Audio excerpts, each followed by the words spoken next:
కడప జిల్లా కడప పట్టణం నందు నబీకోటలోని బ్లూ బ్రెయిల్ స్కూల్ రమణారెడ్డి జాతీయ పతాకాన్ని ఎగరవేసి భారత 76వ గణతంత్ర దినోత్సవం వేడుకలు ఘనంగా నిర్వహించారు.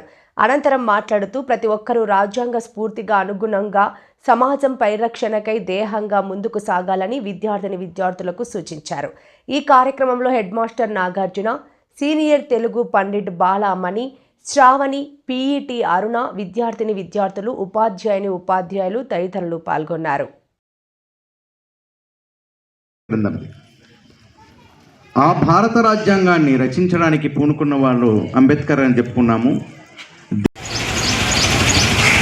ఆచరించకపోతే ఎందుకు? గణతంత్ర దినోత్సవం ఎందుకు వచ్చిందని మనము ఏమేమి దాని వలన తీసుకున్నామని చెప్పి ఆ యొక్క మన భారతదేశంలో నిర్దిష్టించిన రూపంగా వయసు రూపంగా 18 ఏళ్ళు నిండిన వాళ్ళకు ఓటకు కల్పించాలనే ఉద్దేశంతోనూ ఓటకు నిర్మాణం చేసేసినారు, తెలియజేసినారు.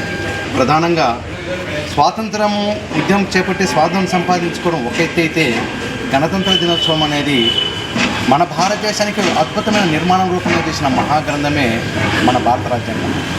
దీనికి బాబు రాజేంద్ర ప్రసాద్ గారు మరియు అంబేద్కర్ గారు కృషి చేసి అందమైన మన భారత రాజ్యాంగాన్ని నిర్మాణం చేసినారు.